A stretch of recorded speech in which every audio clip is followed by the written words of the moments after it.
Tantor Audio, a division of Recorded Books, presents A Study in Crimson by Robert J. Harris, narrated by Peter Noble. Preface. In 1939, 20th Century Fox released The Hound of the Baskervilles, a film based upon the novel by Sir Arthur Conan Doyle, which was to prove hugely successful.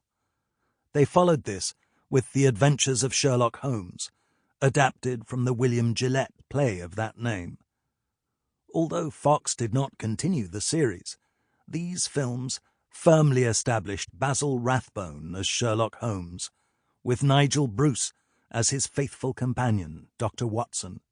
Their identification with the characters in the public mind was further strengthened by a long-running Sherlock Holmes radio series featuring the two actors.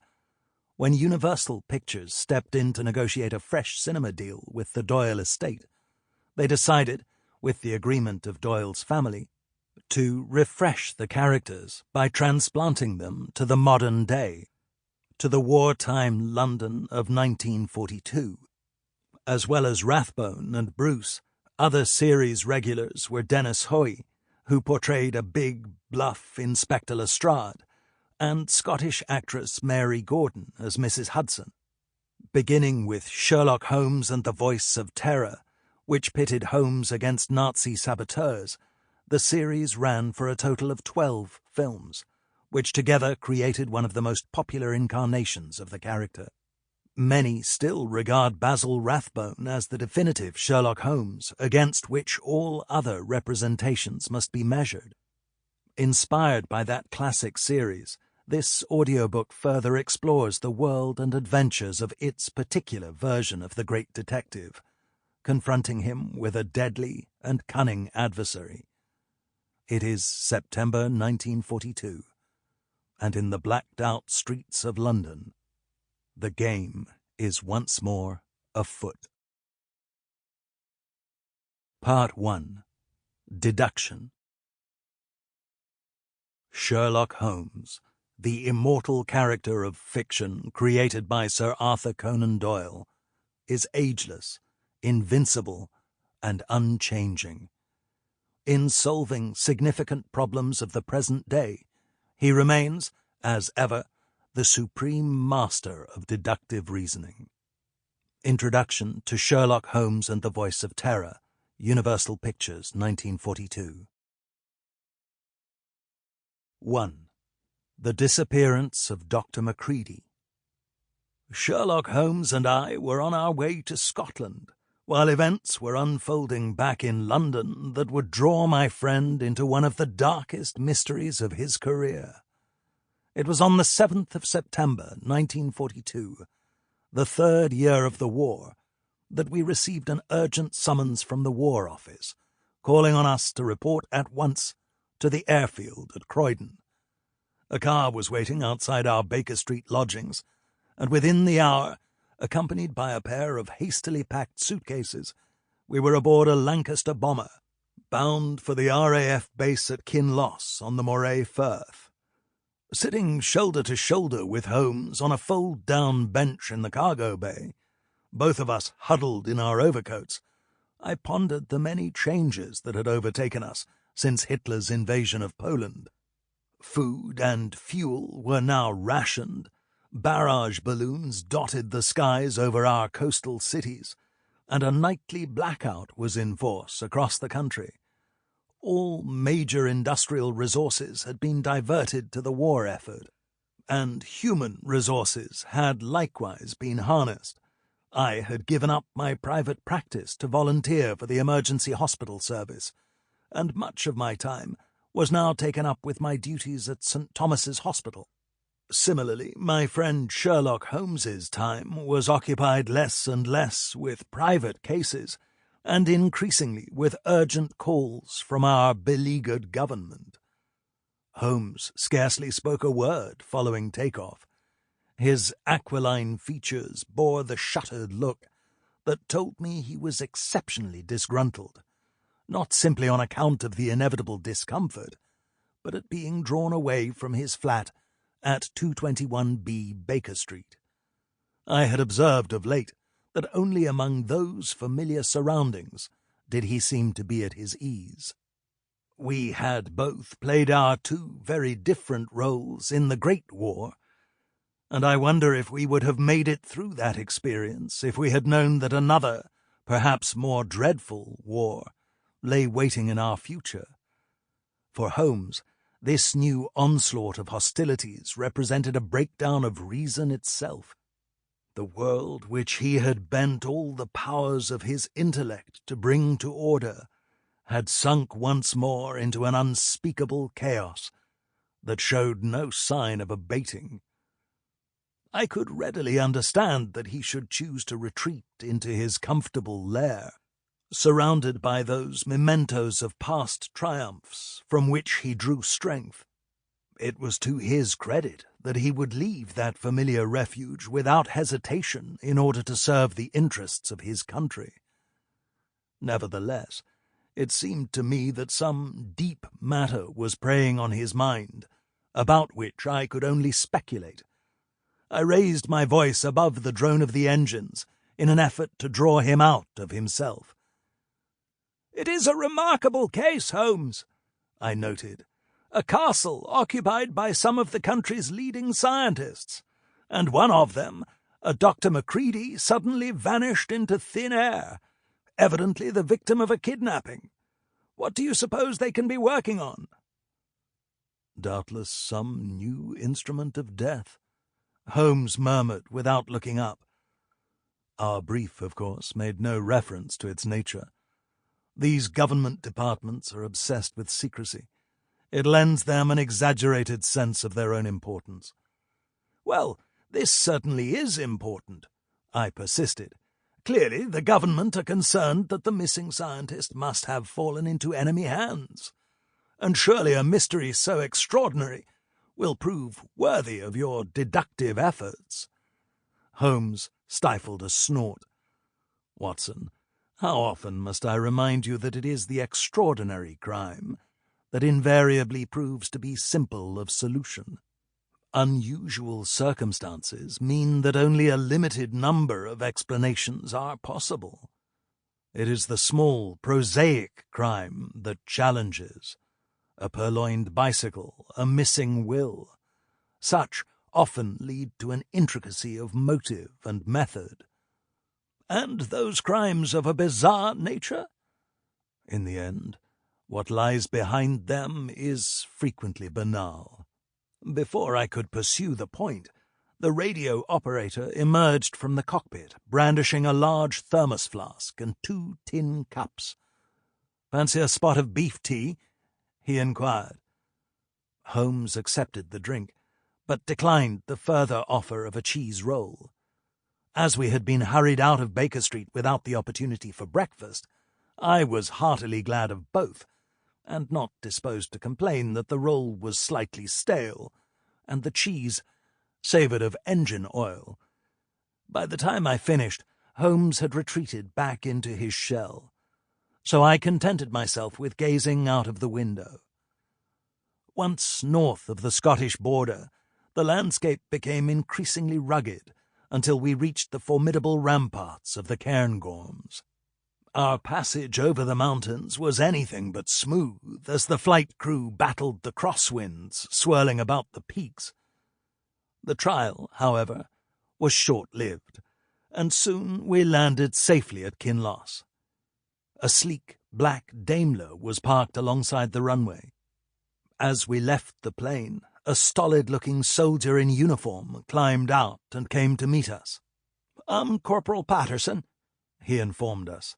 "I've been sent down for the castle to collect you." The burr in his voice told us he was a Scot, a fact underscored by the stag's head insignia on his cap, which proclaimed him a member of the Seaforth Highlanders. Patterson stowed our bags away in the boot before taking the wheel. Within minutes we were heading west along a narrow road, with the sun-silvered waters of the Moray Firth glistening on our right. Sinking back in his seat, Holmes fished a briar pipe from his pocket and took to chewing the stem in silence. I decided to strike up a conversation with our driver in order to gain some advance information concerning our destination. "Well, Corporal," I ventured, "I suppose it's quite a privilege to be assigned to a prestigious project like this, given the importance the government obviously attached to it." "Privilege?" the soldier responded gruffly. "I'd not call it that, sir. Nursemaiding a gaggle of peely-wally eggheads in lab coats isn't what I joined the army for. It's that boring, I sometimes wish the Jerrys would parachute in to relieve the tedium." I could not help glancing involuntarily at the sky. There surely must be some less hazardous forms of distraction. Golf, perhaps. The corporal, it appeared, was not a fan of the great game. Instead, he spent considerable time acquainting me with the spectacular progress his local football team, Albion Rovers, had been making in the Scottish League, before the war intervened and the army poached most of their best players. Eventually I managed to redirect our conversation back to the subject of Castle Dunfillan. "I suppose the scientific community here are so absorbed in their work they need no other entertainment. And how do you get on with them?" "We dinna exactly mix, ye ken," Patterson responded dourly. "The professor in charge, Smithers, he's a right Lord Snooty, and the rest are nearly as bad. Wouldn't even lower themselves to a game of darts. Well, except for—" Abruptly he interrupted himself to break before a barrier guarded by 2 armed soldiers of the same regiment, who were stationed by the stone gate lodge. They scrutinized our papers before admitting us to the grounds of the castle, which were surrounded as far as the eye could see by a barbed wire fence 8 feet high. We drove along a gravelled track through plantations of pine and sycamore. Off to our right I spotted a pool, a miniature loch, if I might so style it, its margins fringed with reeds. After a quarter of a mile, the trees gave way to a luxuriant lawn bordered with flower beds that had been replanted with vegetables to serve a more utilitarian purpose. Nothing about our surroundings suggested the cutting edge of modern science, nor did Castle Dunfillan itself when it came into view. It looked to be about 500 years old, with battlements and towers that spoke of a time when rival clans launched regular raids against their neighbours, and a laird's home was also his fortress. The stout grey walls and barred windows gave one the impression of a prison rather than a laboratory, and only the aerials protruding from the roof and the vehicles parked to the right of the driveway reassured us that we were still in the 20th century. I observed some soldiers armed with rifles patrolling the grounds, who straightened their posture and quickened their gait at the sight of visitors. In the distance, 1 or 2 outbuildings were visible, a small woodshed, and what must once have been a stable, but was now in a state of considerable disrepair. Corporal Patterson pulled up at the entrance and jumped out smartly to open the rear doors for us. As we climbed out, the castle's large front doors opened, and a slight, scholarly figure in a grey suit and bow tie came out to greet us. Dwarfed by the structure behind him, he actually seemed to shrink as he picked his way down the worn stone steps, blinking in the sunshine, and raising a hand to shield his bespectacled eyes. He gave the impression that the outdoors was an alien environment into which he ventured only with the greatest reluctance. "Thank goodness you're here," he greeted us. "I'm Professor Smithers, the chief scientific officer for this establishment. Which one of you is Sherlock Holmes?" Holmes, I could tell, was slightly put out at not being recognized. "That would be me," he responded brusquely. "And this is my associate, Dr. Watson." Once we had exchanged handshakes, Smithers addressed himself to our driver. "Peterson." "That's Patterson, sir," the corporal corrected him. Yes. Well, take the car round the back, Then fetch these gentlemen's bags inside. The housekeeper will tell you where to put them. Oh, and tell Sergeant Ross the detectives are here." Without acknowledging the order, Patterson climbed back into the car and drove round to the rear of the building. Come along," urged the professor, leading the way up the well-worn stairs to the entrance. "We really must have this matter sorted out as soon as possible." The cavernous entrance hall echoed to our footsteps on the marble floor. The oak-panelled walls were hung with wooden shields and basket-handled swords, as well as a handful of paintings of pipers and wild beasts. At the rear of the hall, Smithers ushered us into a large, well-furnished library. Here a group of 4 men gathered around us with the eager enthusiasm of schoolboys welcoming a visiting scoutmaster. "Sherlock Holmes! My, who would have thought it?" "I recognize you, Mr. Holmes, from your photograph in the newspapers. You appear taller in person." "And this must be Dr. Watson, Mr. Holmes's biographer." "Hardly that," I demurred. "I occasionally put pen to paper to share with the world some of the cases my friend has been reluctant to discuss with the press." Smithers silenced his colleagues with a cold glare and introduced them to us in order of seniority. Dr. Westacott was a grey, lanky figure in tweeds. Dr. Bloomhurst was younger, with blue eyes protruding behind his thick spectacles. Dr. Hatcher was dark and sallow, and affected a neatly trimmed black beard. Amberson, the youngest of those present, had a round face surmounted by a cowlick of brown hair. Holmes cast a keen eye over the gathering. "I am very pleased to meet you, gentlemen. So, tell me, how far has your work on the new aerial torpedo advanced?" Professor Smithers' jaw dropped in such horrified astonishment you would have thought Holmes had sprouted a pair of horns and a forked tail. "Mr. Holmes, how—" he sputtered. "Has our security been breached?" "Not at all," Holmes assured the flustered scientist. A flicker of amusement touched his lips as he explained. "Dr. Westacott here has spent many years initiating advances in submarine warfare, in particular the range-adjusted settings on the Navy's latest torpedo. Dr. Bloomhurst is an explosives expert. Dr. Hatcher specializes in gyroscopic stabilization. Dr. Amberson is a leading authority on aerodynamics, while you, Dr. Smithers, specialize in magnetic guidance systems." He took a moment to view the obvious pleasure the scientists took in his acquaintance with their work, then added, "It takes no great mental leap to imagine what sort of secret project all of you might be engaged on. I confess that I am not privy to Dr. Macready's area of study, but I assume by process of elimination that it is the development of a new fuel for the weapon." "Why, yes," Westacott confirmed. "She is an expert in petrochemicals and accelerants. The Ministry have clearly sent the right man, Mr. Holmes." "You said she," I noted. "Do you mean that Dr. Macready is a woman?" "Exactly so, Dr. Watson. Dr. Elspeth Macready." Smithers scowled and rubbed his stomach as though plagued with a sudden attack of dyspepsia.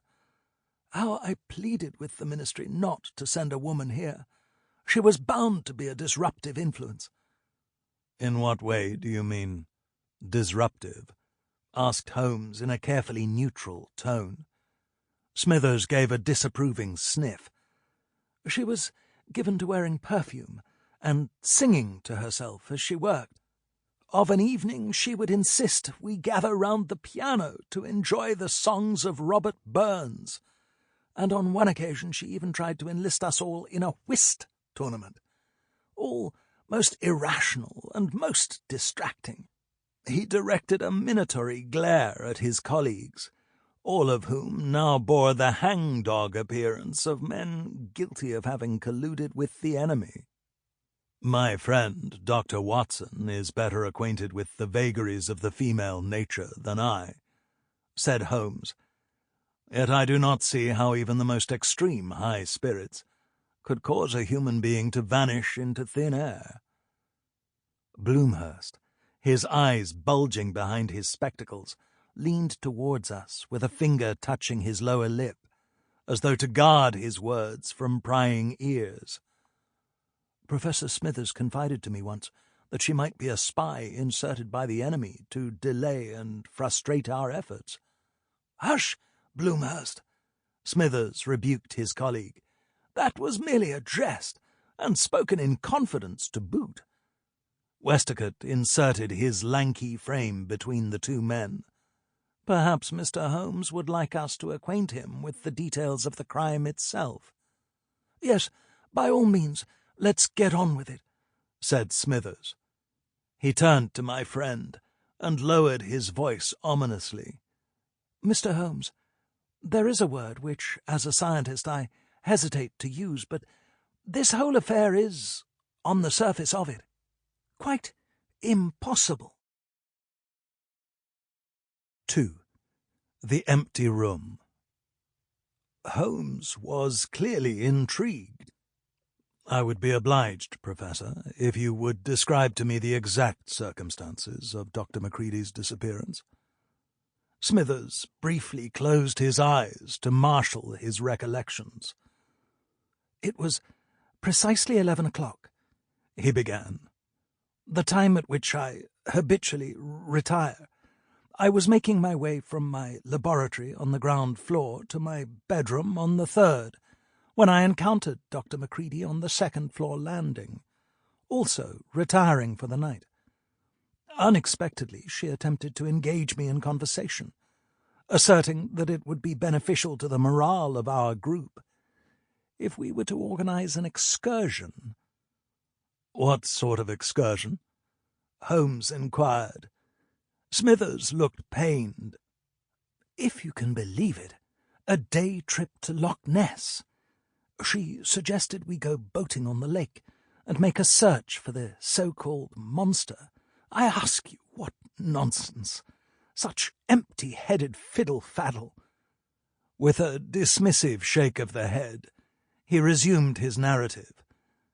"We reached the third-floor passage she and I share with Professor Amberson, who had retired much earlier.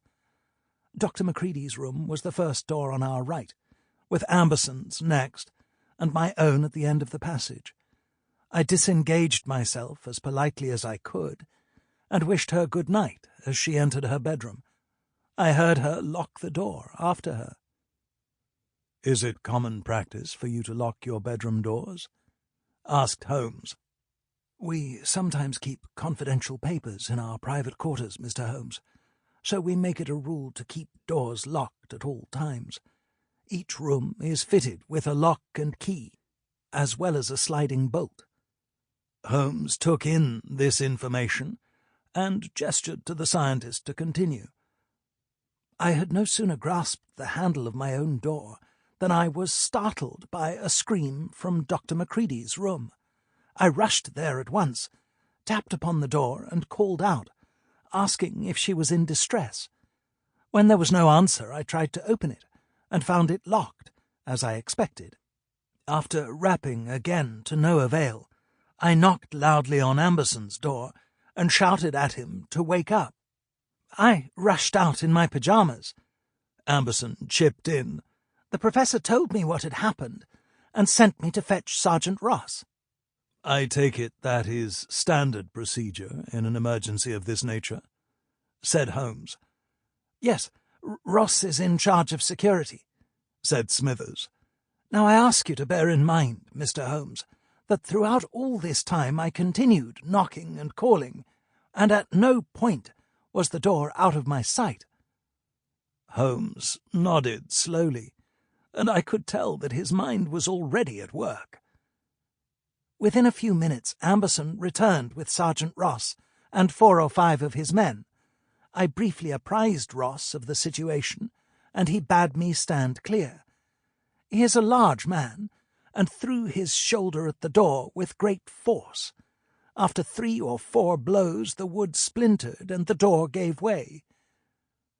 Inside we found—" Holmes raised a hand to forestall him. "If you please, Professor, I should like to make my own inspection of the room." "Very well," said Smithers. "I shall take you up. Bloomhurst, have Sergeant Ross join us upstairs. Amberson, you may accompany us to confirm the facts. The rest of you can return to your work." The Professor led us back out to the hall and up a broad stairway, which ascended in a series of wide curves. As we reached the first turning, I was taken aback by the sight of a savage Highlander, armed to the teeth, leering down at us from above. At second glance, I realized it was only a large painting hanging on the wall. "Good heavens, what a ferocious-looking fellow!" I exclaimed. "That is a portrait of Black Dougal, the 7th Laird," said Amberson. He added with relish, "He was a bloodthirsty character who, according to legend, beheaded anyone who entered his castle without being invited. In fact, it is even rumoured—" "That he haunts the place to this day," Holmes interrupted disparagingly. Yes. What would a Scottish castle be without its resident ghost?" I could tell the young scientist was miffed at being robbed of the opportunity to indulge himself in a blood-curdling tale of the supernatural. "Really, Amberson," snapped Smithers, "you should know better than to entertain such superstitious rot." "At any event," said Holmes, "we are seeking a flesh-and-blood intruder. Ghosts need not apply."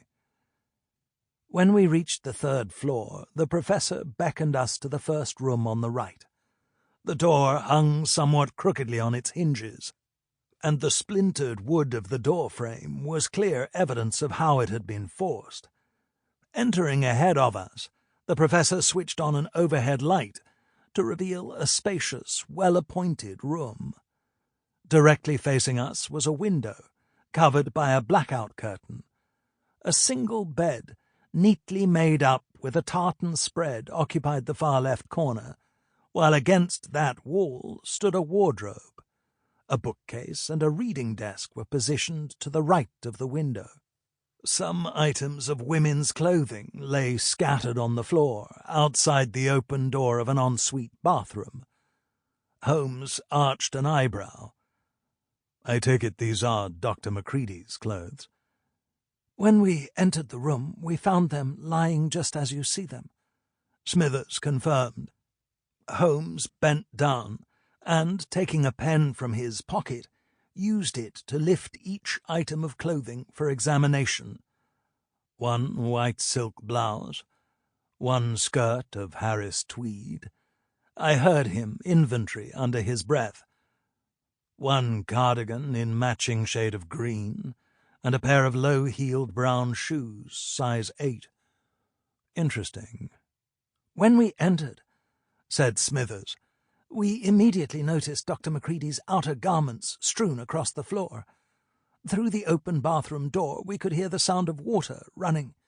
Thinking for a moment that Dr. Macready might have slipped in the bath and knocked herself unconscious, I entered the bathroom, with my eyes averted, and called her name. When there was no response, I looked up. The bath was unoccupied." "How extraordinary!" I murmured. "Both taps were running," Smithers continued, "so I bent down to turn them off. When I looked round, Ross was looming in the doorway behind me. Seeing that Dr. Macready was missing, he immediately dispatched his men with orders to search the house and grounds. He and I made a thorough examination of the room, opening the wardrobe and checking under the bed, to assure ourselves there was no possible place of concealment." Holmes stepped over the discarded clothing into the bathroom. Switching on the light, he examined the bath, the sink, and the medicine cabinet. "The water was running, you say?" "Mr. Holmes, my scientific training has not gone for nothing," Smithers declared stiffly, as Holmes emerged from the bathroom. I have made my own deductions, and I believe I can outline the sequence of events. Sample complete. Ready to continue?